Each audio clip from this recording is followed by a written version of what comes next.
What up, Wizards? It's Dev, aka Mommy It's That Man again, from Mtg We Like It of Magic, and today we're going to look at the top 20 from what is maybe one of the most anticipated sets of all time when you really think about it. So no pressure, we're going to look at the top 20 cards in Innistrad Midnight Hunt.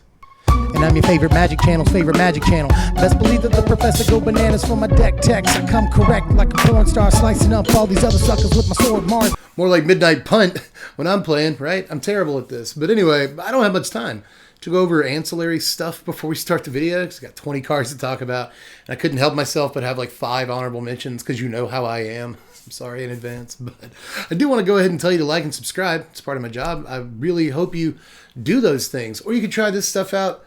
I'm going to be playing this stinking set over there on Twitch tomorrow, Thursday evening, so check me out over there if you want to see me play some janks, what I'm going to be doing the first night. And you can support me on Patreon if you really feel like it. Help me pay my bills and stuff. But for just $1 a month on Patreon, I'll let you vote on what decks we do this season. So, you get something out of the deal. But anyway, that's all for now. We got to go ahead and start these honorable mentions if we're going to get done in less than an hour. So let's do that. Just know that I rushed through the beginning of the video because I value your time, friend. But anyway, my first honorable mention is Sigardian Savior, which can save your dudes from the graveyard. Get ready for some puns. You know where you are. You know what this is. Now, just like all my honorable mentions this time around, and pretty much for every top 20 or top 25 video, these slots are usually reserved for cards that I think might be really good, but they're probably pretty bad. And I think that this is a good candidate for that slot. I'm not really sure if this is as good as I want it to be, and it does have like a cast restriction on it, but I don't think that makes a card terrible or anything. I think it's actually kind of sweet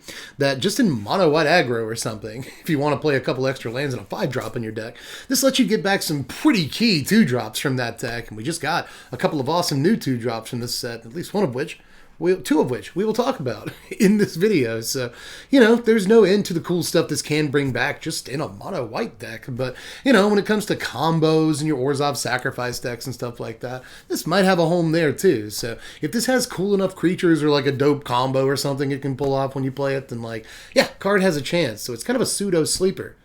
Didn't see the sleepers video? Check that out. There's probably a bunch of stuff on that list that by the time you get done watching this video, you're going to be like, why wasn't this card on the list? It's probably on the sleepers list. Check that out. But the next card I want to talk about is Slogerk, which is an ugly name for a Magic card, but it's got a really good personality once you get through the text box. So this starts with like okay stats and a decent keyword ability. Trample's really important, especially on a creature that grows, and grows like relatively easily depending on what your deck is trying to do. Plus, like it can kind of draw you 3 cards. I mean, they're all lands, but like you might need those. Plus, it can protect itself. There's a lot going on this little card, but again, I'm not sure that it's quite good enough, or other way around, it could be super broken. So I wouldn't be surprised to see this ooze its way into a couple of decks. But the next thing I want to talk about is Death Bonnet Sprout, the old green Belver of Secrets. I might be tripping, but I'm pretty sure that was a pun, by the way, what they're trying to do with this card. Sort of a Belver of Secrets. This is another one of those cards that could grow like really fast and easily, like, when your 1-drop can become like a 5/5 or a 6/6 in just a few turns. That's really good, but I am worried a little bit about the opportunity cost and like how you have to build your deck around this card to flip it as quickly as possible. So I don't know if it's quite there. I will say the floor is relatively low on this thing, but the cap is high. Puns. Next dude I like is Jaren. Now, I don't guarantee this is going to see too much standard play, but that's probably the worst pun of the video. But anyway, a 3-mana guy with some stats that also brings another guy into play. Almost playable on its own. Plus, this can bring like more guys into play as the game goes on. You can do lifelink. You can transform it later, even though it does cost 6 freaking mana, which is that's a lot to transform it. But when you do, you just start like running away with the game if you have a clear path to attack with it. So, I actually really like this guy a lot, but I don't know if it's going to be like a scourge in standard or anything like that. But I'm keeping my eye on it.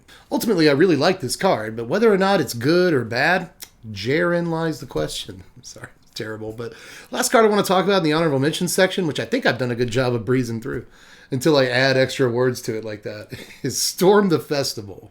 I'm pretty sure people are going to be upset that Hot Cocoa isn't on the actual list. I'm sorry about that, but again, honorable mentions are reserved for cards that could be like unbelievably good, or they could be not great at all, in fact. And I think this card could land in either category. You know, it might be one of the best cards in Standard. Whole decks are built around it. It's kind of like a Genesis Ultimatum or something like that. That card was great, but this card, different. It's not the same card as Genesis Ultimatum or Coco. Not even close, you know.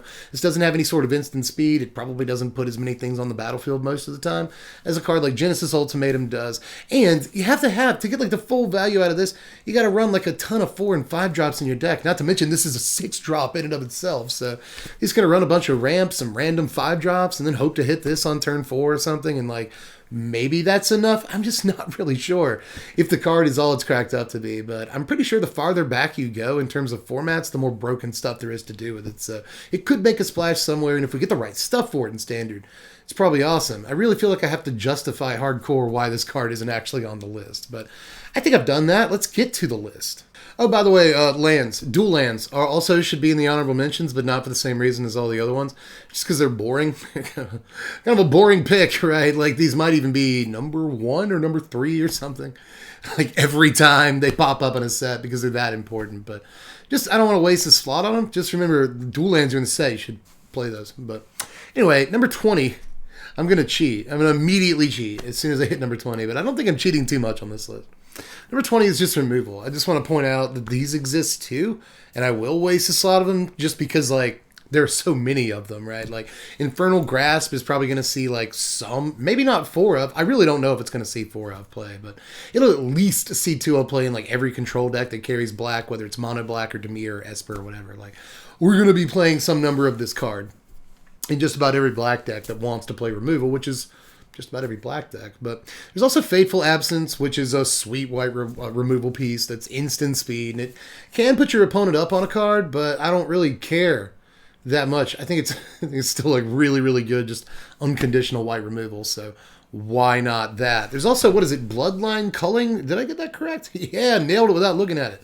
Then I looked at it. This card is like somewhat playable, especially if tokens are a real thing. And between like Asika's Chariot and Arlen and a couple of other things, definitely out. It definitely looks like tokens are going to be something to worry about. So Culling might be a sweet 1 or 2 of.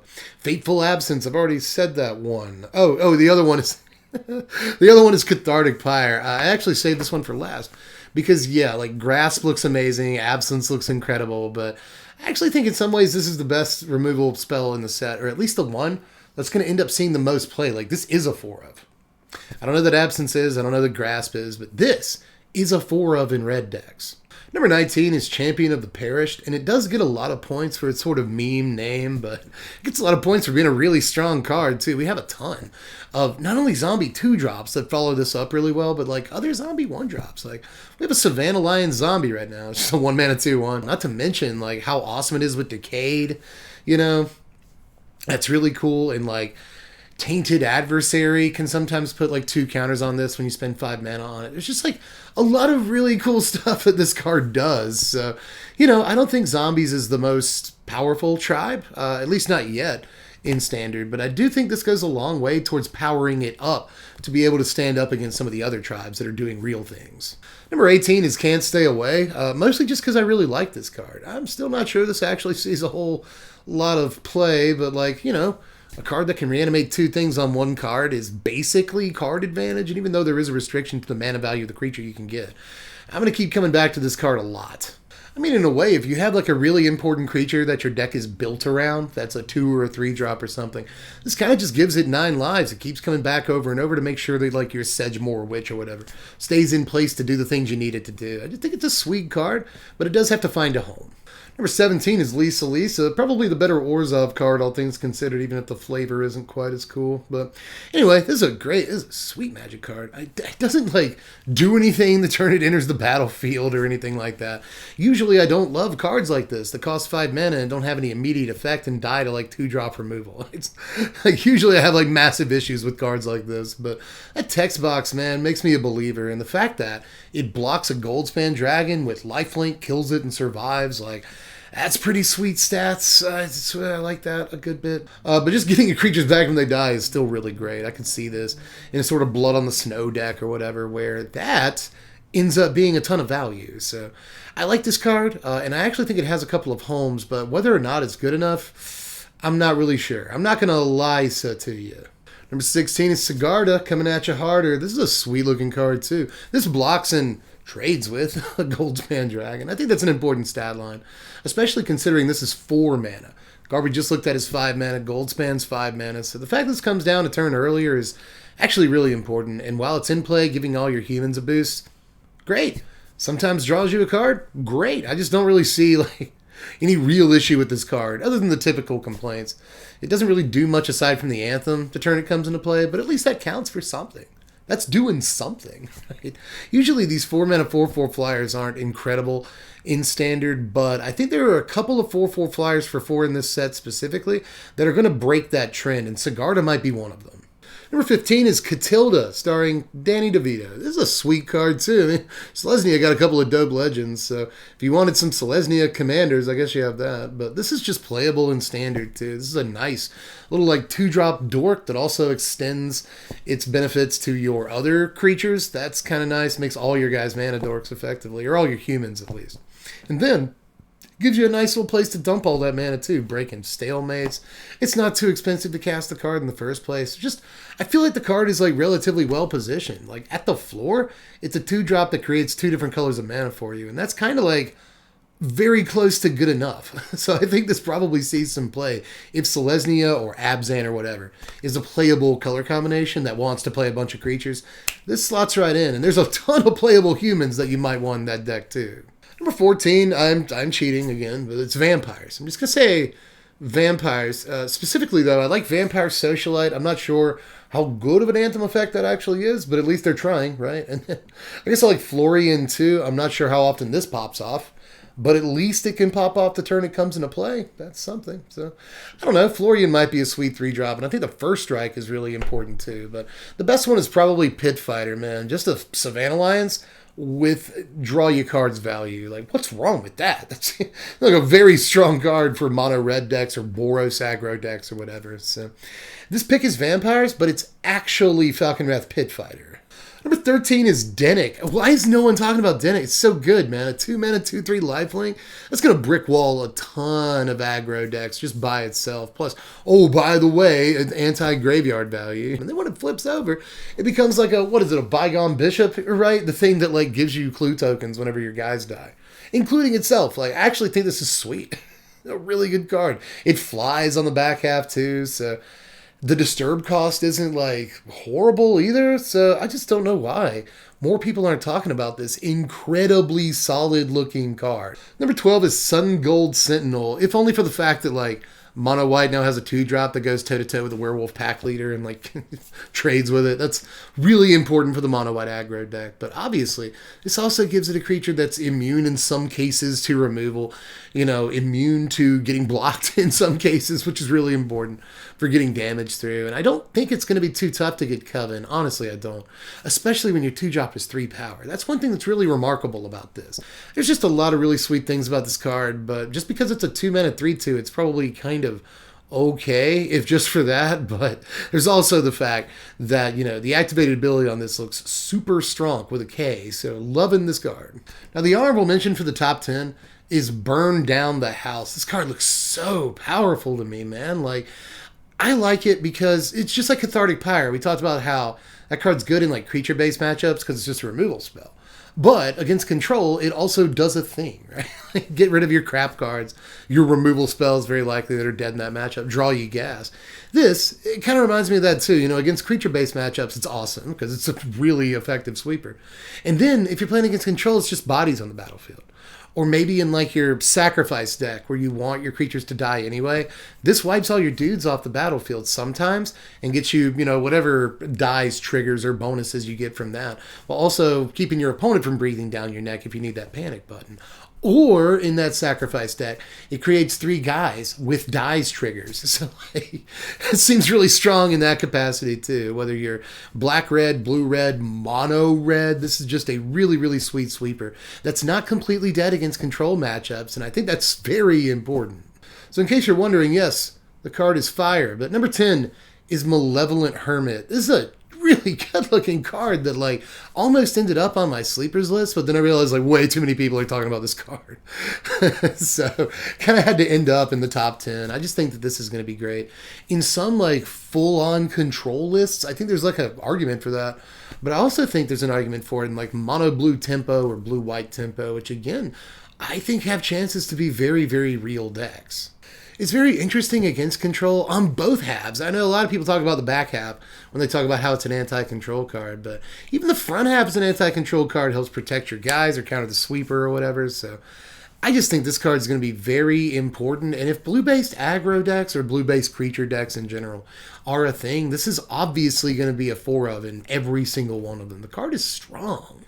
But for number 9, why was 6 afraid of 7? Because Ren and 7, 8, 9. Yeah, that's probably the actual. I should cut that pun, but I'm not going to. I'm brave. This is a great looking Planeswalker. Really is. Planeswalkers with 4 abilities tend to be incredibly powerful. And I've had people tell me, to my face, on the Twitch streams really, that you might as well just not even, the 0 ability might not as well be on the card. You're never going to use it. I don't know how true that is. I think there are definitely times that 0 abilities kind of really, really nice. The +1 is just mulch, and you're going to need that a lot. This is actually one of the cards in the set that's best at filling up your graveyard, while also getting you some card advantage at the same time. It's very nice. The -3 is where it's at on this card, though. I feel like if you -3 this card twice, it has definitely done its job for you. More than what you could have ever expected from it. I mean, it's going to leave behind a body immediately.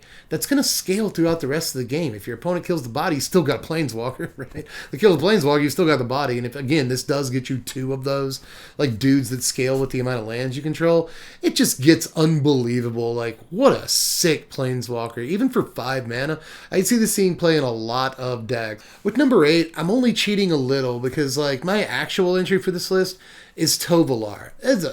What a card, man. Like, I'm not sure that the stats on the front side are really enough to carry the Werewolves deck to where it wants to go. But once you do get to the backside, you're doing a lot of good stuff. Like, it's a really, really awesome card. And I love the fact that it's just got like a Kessig Wolf Run stapled onto it. Like, this is probably exactly what the Werewolves deck wants. So just an amazing 3-drop that I know you don't want to play 4 of Legends, but that's what I'm going to start with when I go to build this deck. However, I also want to bring up Stormseeker here. This card looks really good as like another 3-drop option for that deck. Not only that deck, but like just basic Gruul decks and mono red decks and stuff. It gives itself haste when it comes into play. And then it gives every creature that you cast, it's, well, 1 creature per turn, haste for the rest of the game. And once it flips over, the bonus gets even bigger, and it's just like really a solid card that might end up going in more decks than Tovolar. I was going to say ironically, but it's not necessarily ironic. It's not the meaning of that word, so I won't use it. But still, this might end up being, in some ways, the better card than Tovolar, so I wanted to bring it up too. Number 7 is Teferi. I think this card is actually really good. I know a lot of people are looking at it and they're saying like, oh, it's not as tilting as the last couple of Teferis that have taken over Standard. But I think this card is actually quite good. Like, if you ever threaten to ultimate with it, which actually isn't as hard as you'd think, especially with like Alrund's Epiphany in the format and stuff. If you ever threaten to ultimate with this card, it's kind of game ending. It's a really, really difficult thing to have to deal with.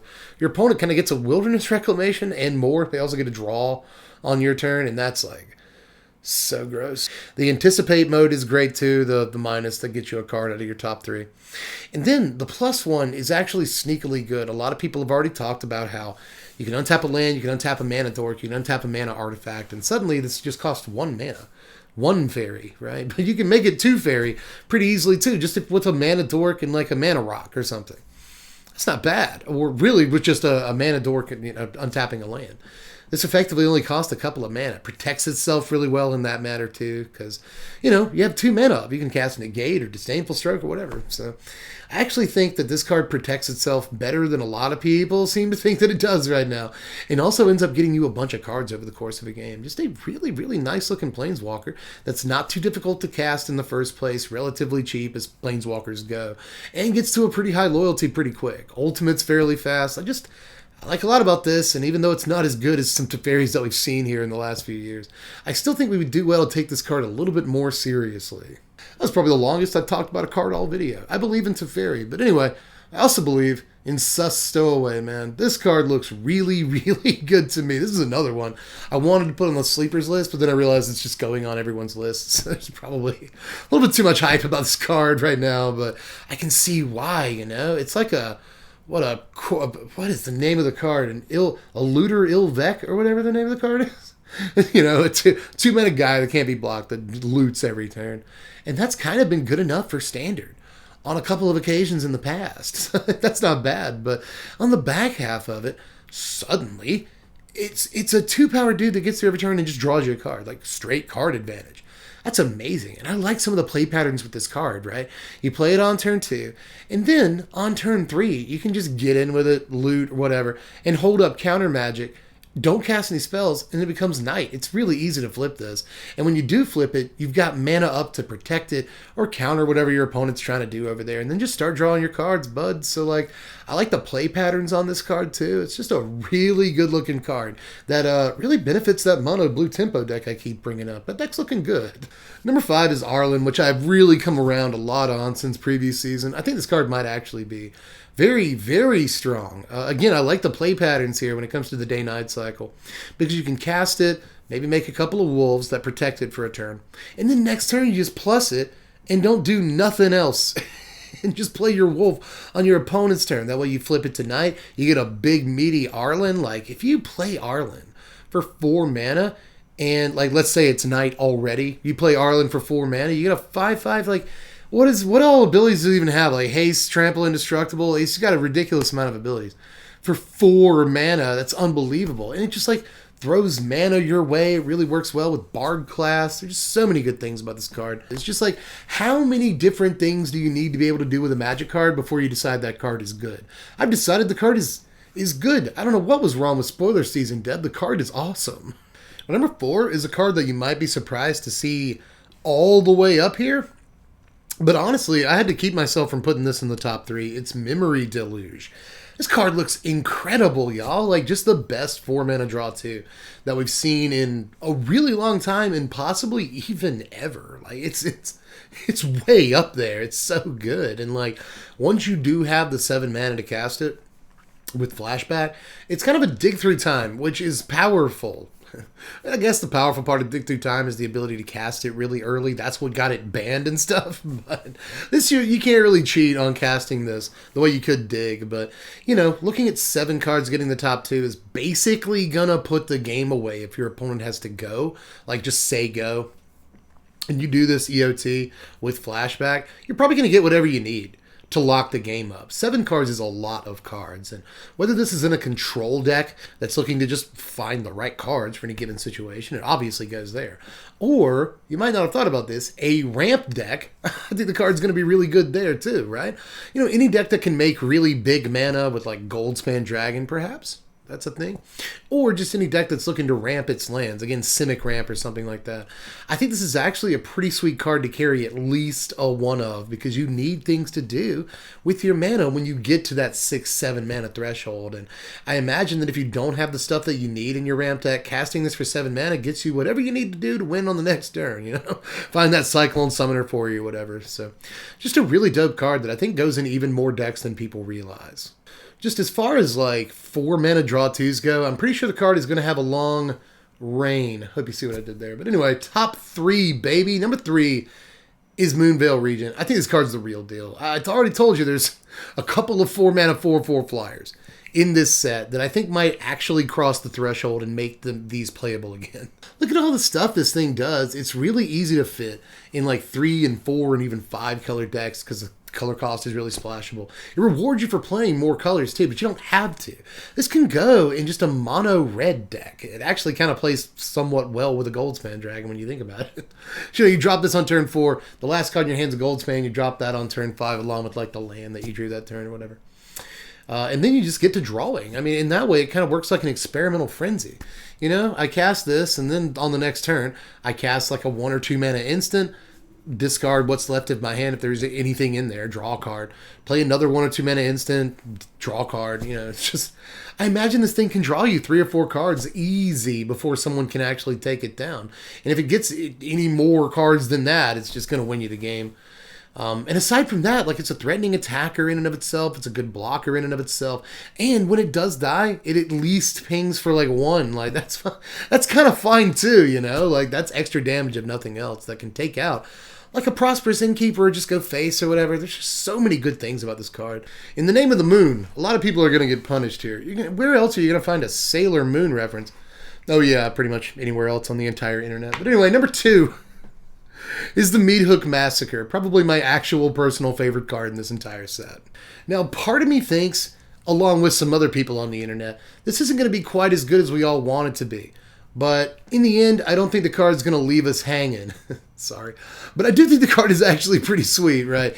It's not a great, like, sweeper on curve. I can definitely see games where you have 5 mana, and you can still just -3/-3 everything, and that's not quite enough to take out, like, your opponent's 4/4s. That's not going to feel like super good, but I still think it's a fine sweeper that does take care of indestructible creatures. That's an interesting wrinkle to the card.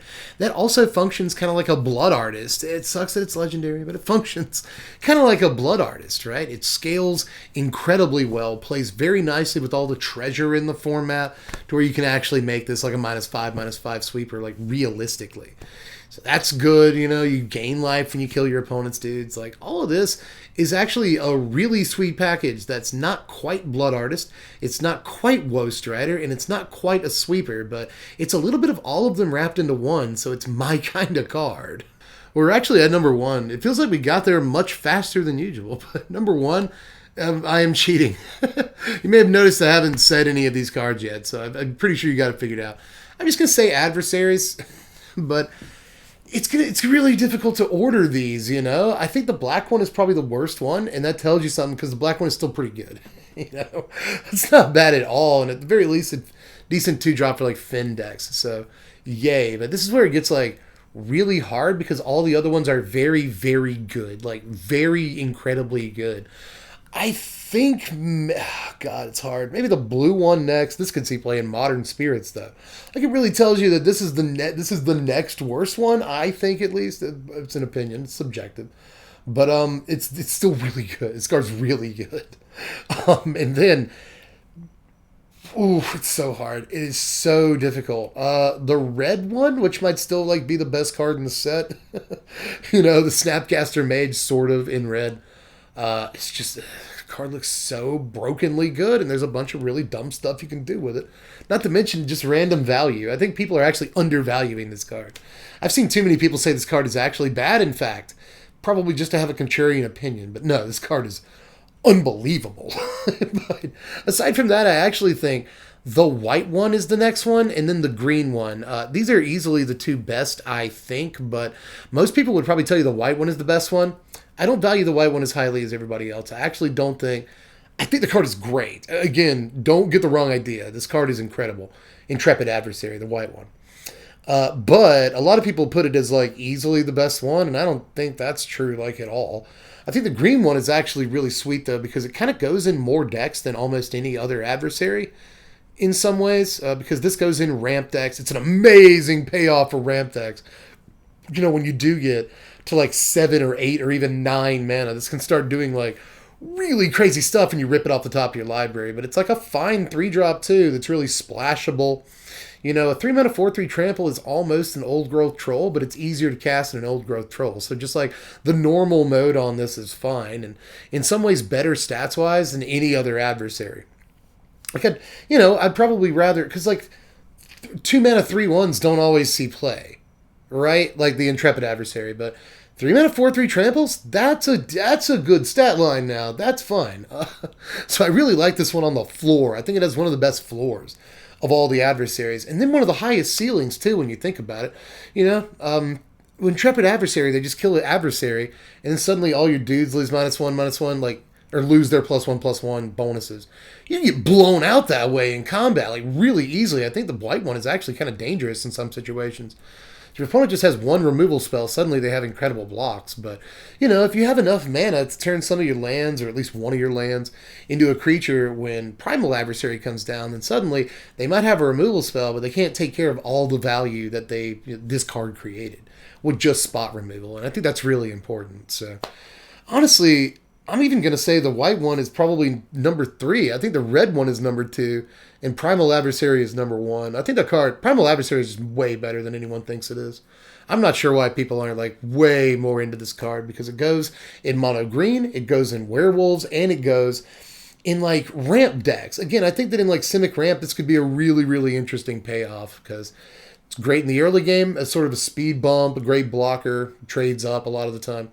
But it's also, again, great in the late game when you have the mana to do some really righteous stuff with it. So I do honestly think the green one is the best one, despite the fact that it's a 3-drop. It's so good they had to add a mana to its mana cost. But anyway, that is actually my list. Did we get through that in reasonable time? That's impossible. Now, you may have noticed, too, there were a bunch of cards that like weren't on this list. And they're not even on my sleepers list. Again, go check out the sleepers list. I think it's a good one. But, you know, I didn't get to talk about like Tovolar's Huntmaster. A lot of people are excited about that card because Grave Titan is a pretty good card. But there's also like Rim Careless, a cool little Boros, like 3-mana flyer that works pretty well in burn decks. I didn't get to talk about. There's Liar. Could be good, could be garbage. Who knows? Could have been an honorable mention.